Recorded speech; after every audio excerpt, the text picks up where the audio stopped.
بڑی خوش قسمتی ہے، سعادت مندی ہے کہ ہمارے اس شہر میں میرے مرشد و مخدوم علامہ احسان الہی رحمۃ اللہ علیہ کے فرزند ارجمند اور مفکر اسلام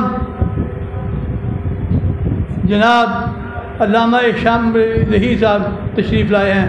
ہم ان کو دل کی اتھاہ گہرائیوں سے خوش آمدید کہتے ہیں، اور اس کے ساتھ ساتھ یہ ان کو یقین دلاتے ہیں کہ یہ ضلع پوری دنیا شام لائی کو چھوڑ جائے، یہ ضلع فرنٹ میں شام کے ساتھ کھڑا ہو۔ نعرہ تکبیر، مسلک حق اہل حدیث، علماء اہل حدیث، قائد محترم قدم بڑھائے، قائد محترم قدم بڑھائے۔ اور جو راستہ آپ نے چنا ہے یہ آسان نہیں ہے،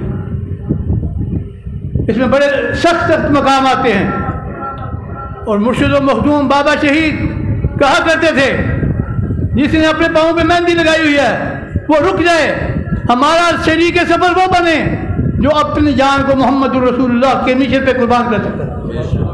کیسے کہ کشتہ نشد از قبیلہ مانی۔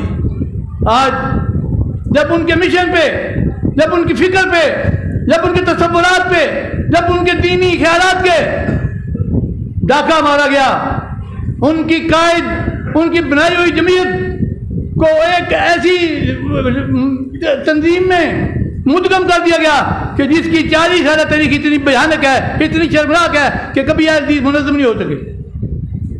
آپ کے علم میں ہے جماعت کے کارکنوں کو اپنی تاریخ کا علم ہونا چاہیے۔ 1948 میں سید داؤد غزنوی رحمۃ اللہ علیہ نے اجلاس بلایا اور اس میں مرکزی جمعیت اہل حدیث مغربی پاکستان قائم کی۔ سید صاحب بڑے دبدبے والے آدمی تھے، بڑے تنتنے والے آدمی تھے، بڑے جلوے والے آدمی تھے، صاحب علم بھی تھے، صاحب تقویٰ بھی تھے، صاحب بصیرت بھی تھے، صاحب بصارت بھی تھے۔ انہوں نے اپنے ساتھ پروفیسر قیوم صاحب کو، جو لاہور کی اسلامیہ کالج کی مسجد ہے اس میں خطیب، اس کا انتظام ان کے پاس ہوتا، ان کو سیکرٹری جنرل بنایا۔ کچھ عرصے کے بعد جماعت کا کام بڑھا اور وہ اپنی مصروفیات کی وجہ سے ساتھ نہ دے سکے تو مولانا اسماعیل سلفی رحمۃ اللہ علیہ کو نائب بنایا۔ اب مولانا اسماعیل سلفی جب مولانا سید داؤد غزنوی فوت ہوئے تو پھر مولانا اسماعیل سلفی رحمۃ اللہ علیہ کو امیر بنا دیا گیا اور پروفیسر ابو بکر غزنوی کو نائب میانہ بنا دیا۔ یہ بڑا خوش آئند فیصلہ تھا، بڑا متوازن اور مستقبل پہ اثر انداز ہونے والا فیصلہ تھا، لیکن کیا ہوا؟ یہ چندہ خور مولوی اور چند سرمایہ پرست اکٹھے ہوئے اور انہوں نے پروفیسر ابو بکر غزنوی کی نظامت اعلیٰ ان سے چھین لی اور دی کس کو؟ میاں فضل حق کو۔ اب کیا نسبت خواہ کرا بال میں پال، کہاں ابو بکر غزنوی کی فہم و فراست، کہاں اس کی دور اندیشی، کہاں اس کی علمی گہرائی، کہاں ان کا رسوخ فی العلم، اور کہاں فضل حق۔ اور پھر جماعت کا آہستہ آہستہ جو وقار تھا، جو تکریم تھی، جو تعظیم تھی، جو تکریم تھی، جو دبدبہ تھا، جو بربلا تھا، جو تندرہ تھا، وہ ختم ہوتا گیا۔ کیوں؟ اگر میں بات کم کروں گا تربیت کی باتیں کروں گا، اس لیے آپ بول رہا ہوں۔ پروفیسر ابو بکر غزنوی کو جب اتارا گیا، اپنے فضل کو لایا گیا تو آپ کو پتہ ہے جماعت کا کیا حشر ہوا۔ نہ ہم سیاست کے رہے، نہ ہم مذہب کے رہے، نہ ہم گھر کے رہے، نہ ہم بازار کے رہے، کوئی اہل حدیثوں کو پوچھتا تک نہیں تھا۔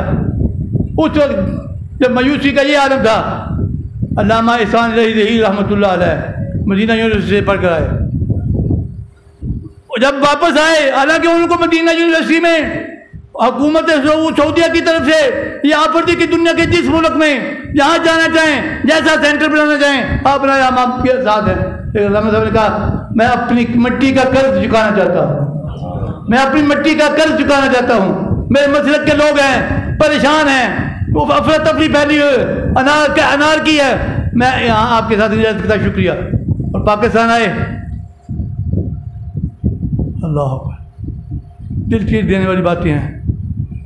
دل نہیں کرتا بیان کروں، لیکن اگر بیان نہیں کروں گا تو آپ کی تنظیمی اسپرٹ آپ کے اندر قائم نہیں ہوگی، اور جب تک تنظیم کے اندر تنظیمی اسپرٹ نہیں ہوتی، جذبہ نہیں ہوتا، اس وقت تک وہ کوئی کام آگے نہیں بڑھ سکتا۔ اب فضل حق صاحب اللہ اس پہ رحمت کرے، میں تو بڑی مشکل سے یہ لفظ کہتا ہوں کیونکہ مجھے پتہ ہے اسے کس جگہ پہ مسجد کہہ حدیث کو دھوکہ دیا۔ میں اس وقت یونیورسٹی میں ہوتا تھا، میں نے بھی اس نے کیس کیے اور اتنے دقیق حملے کیے شہید بابا پہ کہ کھانے بار میں ایک عورت کو کھڑا کیا حکیم عالم جوید کی تھرو، اس نے کہا میرا نکاح علامہ احسان علی جیسے ہوا، مجھے خرچہ نہیں دیتا۔ میں پھر مجھے علامہ صاحب نے بھیجا، میں ساری انسپیکشن کر کے آیا، پھر ہم جب گئے تو وہ عورت بھاگی، وہ پیش نہیں ہوئی، لیکن ان کا جو خوب سے باطن ہے وہ تو سامنے آیا نا۔ اب ایسے لوگ جن کی اخلاقیات کا یہ عالم ہو، وہ کس طرح دین کی خدمت کر سکتے ہیں؟ دین کی خدمت تقویٰ للہیت کے بغیر قطعاً نہیں ہو سکتا۔ آج کل ہمارے ہاں نماز کے بارے میں ایک عادت بنتی جا رہی ہے کہ ہمارے لوگ سنتے کم پڑھتے ہیں۔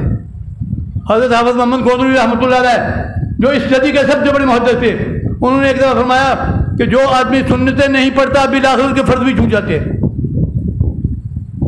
تو میں بات کر رہا تھا فضل حق کو جب نازم اعلیٰ بنایا گیا، جماعت کی مایوسی طاری ہوگی، علامہ صاحب مدینہ یونیورسٹی سے پڑھ کے آئے، انہوں نے آ کر للکارا، باطل کی قوتوں کو للکارا اور کہا ہر دام سے نکلا ہوں جنبش میں، ہر دام سے نکلا ہوں ایک جنبش میں، جسے غرور ہو آئے کرے شکار مجھے۔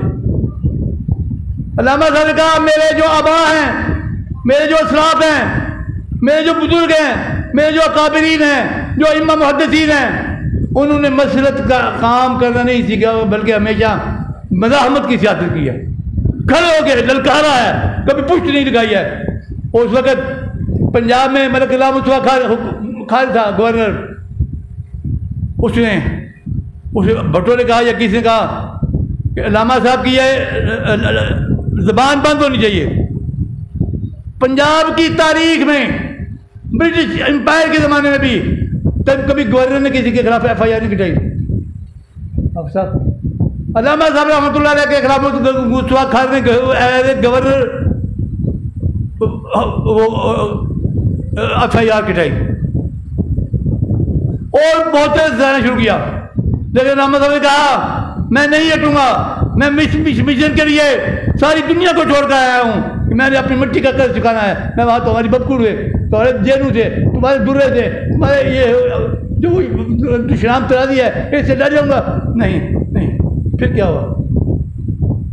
میاں فضل حق اور اس وقت کی کیبنٹ نے فیصلہ کیا کہ جس طرح ہم نے پہلے سید غزنوی کو جماعت سے نکالا ہے، ہم علامہ احسان علی ظہیر کو بھی جماعت سے نکال دیں۔ میں ایک دفعہ پھر کہہ رہا ہوں، مجھے کچھ چہرے مایوس نظر آ رہے ہیں، ان کی شکلیں پڑ رہی ہیں پیشانی میں، لیکن ہم نے اب جو یہ قافلہ چلا ہے علامہ حافظ طارق محمود یزدانی کی قیادت میں، علامہ شام علی ظہیر صاحب کی سیادت میں، ہم نے اپنے اکابر والا رویہ اختیار کرنا ہے۔ نعرہ تکبیر! علامہ شہید کا قافلہ علامہ شہید کا قافلہ، یزدانی شہید کا قافلہ، محمد خان عجیب کا قافلہ، عبد الخالق قدوسی کا قافلہ، قاضی عبد القدیر خماس صاحب کا قافلہ، علامہ احسان صاحب قدم بڑھائے، قائد محترم علامہ طارق محمود یزدانی صاحب قدم بڑھائے، سرفراز ہماری اکابر کی تاریخ کیا ہے؟ علامہ صاحب رحمۃ اللہ علیہ اکثر ایک واقعہ سنایا کرتے تھے علماء صادق پور کا، جب علماء صادق پور کو پوری بستی کو بلڈوز کر دیا گیا، اکثر نوجوانوں کو گرفتار کر لیا۔ توجہ کریں میرے بھائیوں، اس وقت پھر بھی ان کی تسلی نہیں ہوئی، وہ ہر مہینے کے بعد ایک انسپیکٹر بھیجتے تھے جو اس علاقے کا دورہ کر کے آتا ہے کہ یہاں کوئی پھر بغاوت کے جراثیم تو نہیں پھیل رہے۔ ایک انسپیکٹر آیا، وہاں ایک بچہ جو امیر لوگ ہیں وہ تو اپنے بچوں کو کھلونے لے کے دے سکتے ہیں، غریب لوگوں کے کھلونے ایسے ہی ہوتے ہیں. اس کو ایک سوٹی کو چھڑی کو گھوڑا بنا کے گھوڑا کھیل رہا تھا.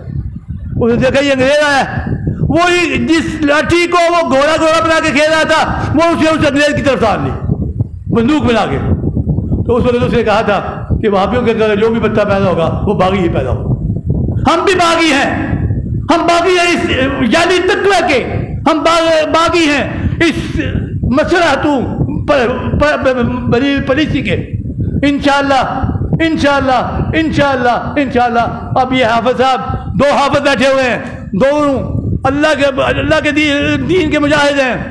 ہمیں ان دونوں پہ امید ہے کہ یہ ایسی فضا بنائیں گے کہ کفر اور شرک اس کو کہیں جگہ نظر نہیں آئے گی. آخر میں ایک بات عرض کرتا ہوں، بنی اسرائیل کا سنا ہے آپ نے؟ وہ اب اللہ کے اتنے محبوب تھے کہ وَذَلَّلْنَا عَلَيْهِمُ الْغَمَامَ وَأَنزَلْنَا عَلَيْكُمُ الْمَنَّ وَالسَّلْوَىٰ. چلتے تھے دھوپ ہوتی تھی، بادل چھایا کرتا تھا. دھوپ ہوتی تھی بادل چھایا کرتا، بھوک لگتی تھی کیا ہوتا تھا؟ وَأَنزَلْنَا عَلَيْكُمُ الْمَنَّ وَالسَّلْوَىٰ. منّ سلویٰ ہوتا جاتا. لیکن یہ قوم کیوں تباہ و برباد ہوئی؟ ضربت علیہم الذلۃ والمسکنہ. اور اللہ تعالیٰ نے قرآن مجید میں 7ویں سپارے میں بتایا کانوا لا یتناہون عن منکر فعلوہ لبئس ما کانوا یعملون. انہوں نے نیکی کا کام چھوڑ دیا اور برائی کو اختیار کیا. نیکی کیا ہے؟ نیکی یہ نہیں ہے کہ آپ اکیلے مسجد میں آ کے بیٹھ جائیں اللہ کریں. نیکی یہ ہے کہ آپ باطل کو للکاریں. نیکی کیا ہے؟ باطل کو للکاریں. اور اب یہ للکار ہمیں یا ہشام سے نظر آتی ہے یا تارک یزدانی سے نظر آتی ہے. جب یہ للکار رہے ہیں، اگر ہم نے ان کا ساتھ نہ دیا، ان کے دست و بازو نہ بنے، تو پھر یاد رکھو قیامت کے دن یہ تمہاری بڑی بڑی داڑیاں، یہ تمہاری مونچھیں کٹی ہوئی، یہ مسئلے بنایا ہوا محراب کوئی بھی کام نہیں آئے گا. میری اللہ تعالیٰ سے دعا ہے کہ اللہ مولا کریم ہمیں اپنی رضا کے لیے، اپنی خوشنودی کے لیے، آپ کی نیت اللہ کی رضا ہونی چاہیے. باقی چیزیں آ جاتی ہیں. وہ ایک صحابی نے گھر بنایا نا تو ایک روشن دار رکھا. اللہ کے رسول نے کہا کس لیے رکھا ہے؟ کہنے لگا یا رسول اللہ ہوا آئے گی. اللہ کے رسول نے کہا بھائی ہوا تو آنی تھی، اگر تو نیت رکھتا کہ اذان کی آواز آئے گی تو وہاں مل جاتی. تو آپ اپنی نیت ہی رکھیں. ہماری کوشش کیا ہے؟ اعلاء کلمۃ الحق. ہماری منزل کیا ہے؟ محمدی نظام کا نفاذ. ہماری طرز عمل کیا ہے؟ فَإِنْ آمَنُوا بِمِثْلِ مَا آمَنْتُمْ بِهِ فَقَدِ اهْتَدَوْا. طرز صحابہ. انشاءاللہ جب ہم ان چیزوں کو اپنا رہے ہیں اور ہمیں اپنے ان دونوں قائدین کی جو زندگی ہے، جو سیرت ہے، اس سے یہ لبریز نظر آتی ہے. انشاءاللہ ہمیں یہ بھی مایوس نہیں کریں گے، قوم ان کو مایوس نہیں کرے گی. جب قوم اور لیڈر ایک ہو جائیں اور بہادری سے، جرأت سے، حوصلے سے ایک پالیسی بنائیں تو پھر اللہ تعالیٰ کہتا ہے ان تنصروا اللہ ینصرکم. جب تم اللہ کی مدد کرو گے اللہ تمہاری مدد کرے گا. کوئی رکاوٹ نہیں بن سکتی. اور یہ جو ٹوٹ کے چھوڑتے ہیں، وہ یہ بد زبانیاں کرتے ہیں، ان کو میں بتا دینا چاہتا ہوں وفی الشر نجات حین لا ینجیک احسان. ایک عرب شاعر نے کہا کہ جب صلح، محبت، پیار اس کو سیدھا نہ کرے تو پھر وہ فی الشر نجات، ہمیں کچھ کرنا پڑتا ہے. اور اس وقت جو کرنا پڑتا ہے بعض لوگ نے کہتے یہ سخت ہے. اللہ نے کہا ان لا یحب الجہر بالسوء من القول الا من ظلم. یہ سخت زبان کوئی استعمال نہیں کر سکتا مگر جس پہ ظلم ہوا ہو. مظلوم یہ سخت زبان بھی استعمال کر سکتا ہے. آج اگر کسی مقرر کے سخت الفاظ نکلے تو اس پہ تانہ تشیح نہ کریں بلکہ اس کی غیرت ایمانی کو داد دیں. آخر دعوانا